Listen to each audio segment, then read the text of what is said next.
Hi guys, welcome back to my channel and happy new year. If you are new here, Sabona, my name is Hlengiwe Madonsela.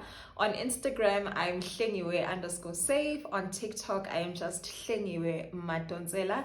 Please do go check me out on those platforms. I do drop dope content.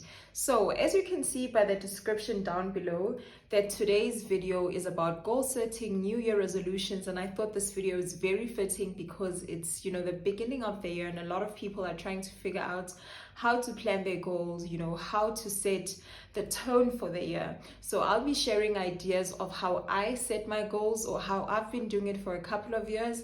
And if you can learn a thing or two, great. Or you can teach me a thing or two and we can engage on the comment section.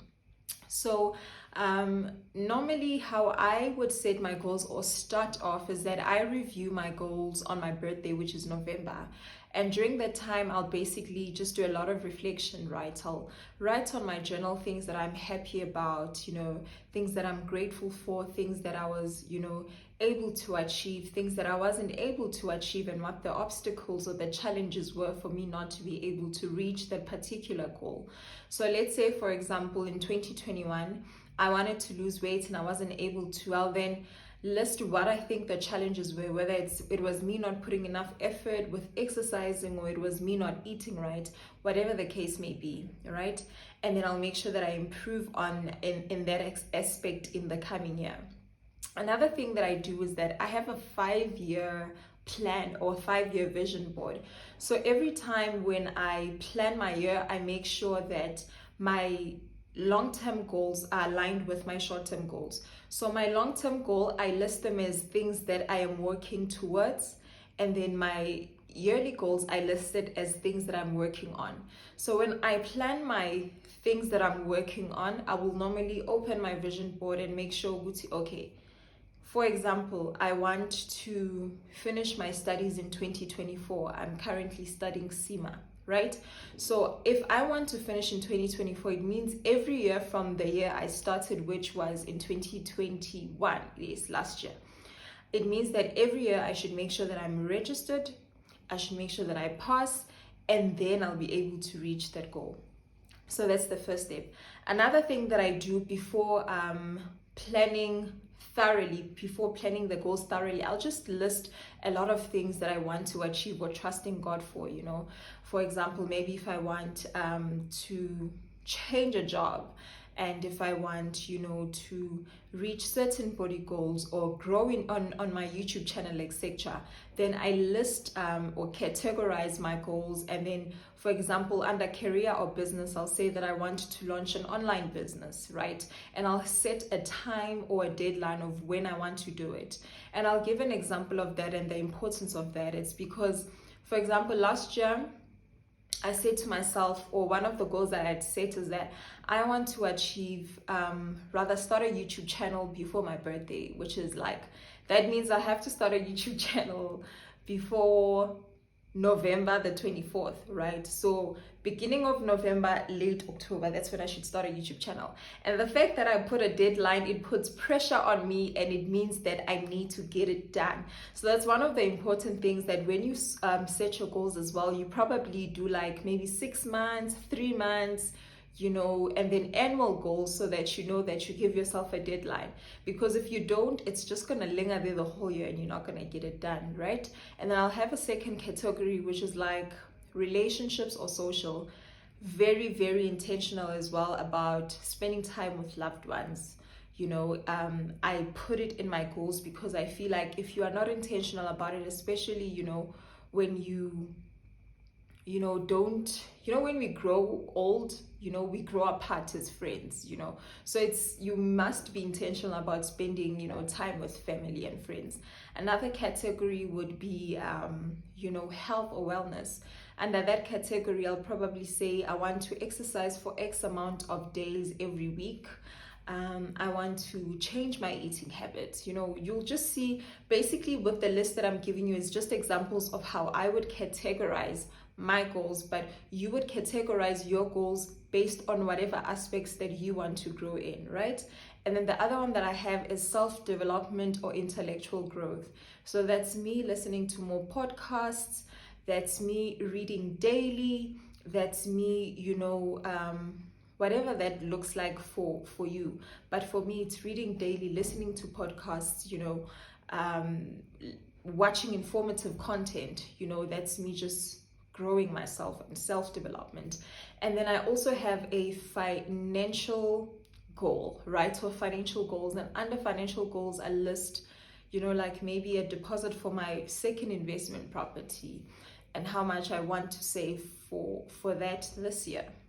I'll also list something like last year. What I didn't do is have a fun account. So in a fun account, it's basically for me to, to just have fun, have fun with friends, have fun with family. And last year I wasn't able to travel, I wasn't able to have fun because I wasn't intentional about it. So this month, even if it's as little as 500 rand that I have to put away, I'm going to be intentional and I'm going to do it. Another category is spirituality, whether that's you meditating, whether that's you going to church, going physically to church. That's one of my goals this year because I haven't been to church in probably like a year. So like this year I physically want to be at church. I'm not watching church online. Okay, so that's one of my spiritual goals, just to like be around people and fellowship, with like-minded people. Another goal is to probably fast every week, once a week. That's a spiritual goal. I know that's going to help me grow closer to God. Another goal that I have, or category, is fun or hobby. I have been putting away learning how to swim. It's probably going to be something that I'm going to do before winter. So that is part of my goal this year. I want to join a choir and sing in a choir. That's going to be something that I do, right? And then once I've done that, it's basically easy for me to know it's okay. Career, I have direction. Hobby, I have something to do. Fun, I have something to do. Family, I've prioritized its relationships and socials. And then after that, to be more productive, I found that, and I came across this when I was listening to an audiobook.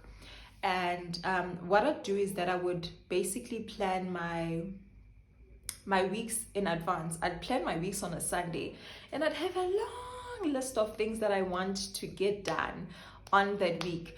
But I'd find that I wouldn't get them done, and I would procrastinate a lot of those things until I stumbled into this audiobook that I'm talking about, and it teaches you on how to basically have 6 things on your to-do list to be productive. And since I learned that trick, guys, I'm telling you, it is a life changer. For example, let's just mention a few. Let's say you want to wake up every morning and exercise. That's in your to-do list. You've already ticked a goal under wellness or health. Spirituality, praying before starting to work or at night. You've ticked spirituality. Career, the fact that you're waking up and doing your 9 to 5 and you're giving your best, and maybe like, putting in an extra hour. You've ticked that box, right? Another one would be, for example, for me, my content creation or YouTube falls under my hobbies. And for me, at this moment, I'm trying to learn as much as I can about content creation, about YouTube videos and everything in between.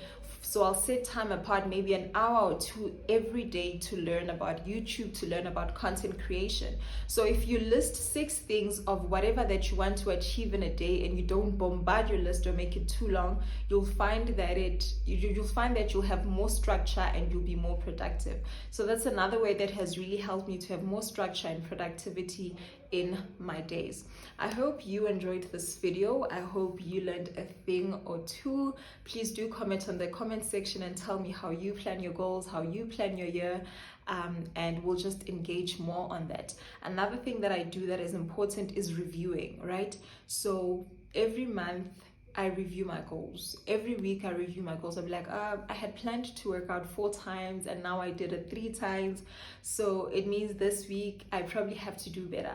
So it's trial and error, to be honest. We are given a year. It's a trial and error. Don't be too hard on yourself. You just need to pace yourself.